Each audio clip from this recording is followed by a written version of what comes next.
Hello. Yes, recording. Yes. All right. How's it going? So got in 8 hours today. Hooray. Managed to go through this entire tutorial set. And it's called Introduction to AI Navigation Systems in Unreal Engine, and I highly recommend it. And it is by this fella Patrick Haslow. Really knows his stuff. It's awesome. Yeah. He's very, very good. It was very similar to ones that I've already done, but it had some really nice, clean ways of doing things that made it more straightforward and understandable. So, anyways, that said, here it is. And here's our behavior tree, like one of the previous ones. And it goes out there and it says, you know, um, where we enemy? It's whoa, whoa, whoa. This says, actually, right off the gate, this is getting the actor's location. So I just worded my notes wrong. And it's saying get the AI, and then doing a multi-sphere trace to see if they're nearby. And then if they are, get a list of things that are nearby, like players. Send that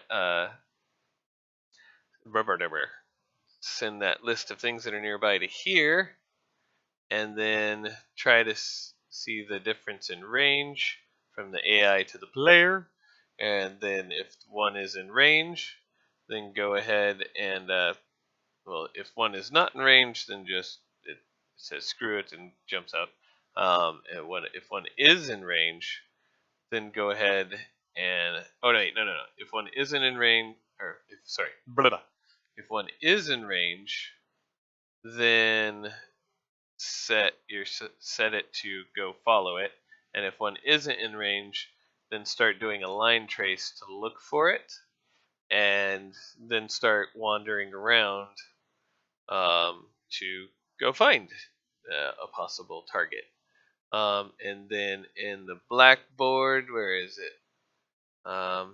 Blackboard, we're carrying the enemy's target, the enemy's location, target location, two different things. Attack range, so we can adjust it as we want, and then the self actor, which is the AI. But the tree, which is somewhere around here, right here. So it runs that big main loop, and then it checks to see if there is a target, and if there is a target, check one more time, check to see if it's in range. If it's in range, face towards it and start it running an attack. If it's not in attack range, move towards it so you can get within attack range and attack it. If you have no target, then wait a little bit, so it doesn't go jitter, jitter, jitter like my last one did. This is a handy dandy tip to add cooldowns to these. And then get a random location, and then rotate to face the thing that you're trying to travel to, and then move to it. So yeah, and that'll stop a lot of, like last time, how it was like and then it would take off running. So yeah, this one it's pretty straightforward. Just make sure you have a character. Send all of this information that we're going to do to the AI controller, and then get the get the AI actor location, and then come up with a random location within this radius. I set it to 600, and then set the location of your target location to that. And so then in the tree, wherever it ran off to, it will then go, oh, I know a new location, head towards it. So yeah, and we have this new level. Oh yeah, here's another trick. If you look at the green area, that's where the AI will be running around to, and we made an additional large AI. It's not in the scene right now, but you can remap your navigation or navigatable, navigationable. Anyway, that word to be for big AI or little AI. So the big AI is this pink line, so you see it can't get under here. So if you had a big monster, he wouldn't be able to squeeze himself in there, and he wouldn't be able to squeeze himself in the door. And also a very important thing to note is like, see how this door has nothing here? So we'll come back to that in a moment. But also, we learned how to make little jump points like this, so if the AI sees me and wants to get down at me, he can. So go ahead and play, and see he's looking for, and he jumps down because he saw. Well, I'm out of range, so he sees me. Or I mean, the trace is seeing me. He doesn't see me until I get close enough. The fact that those red lines are going means that he's in wandering mode, trying to find me. But once he finds me, then distance target comes at me, blinks red because he's attacking me.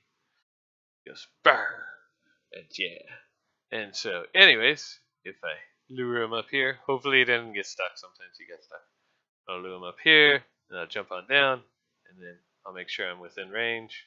And then he goes, "Hey, I'm coming after you."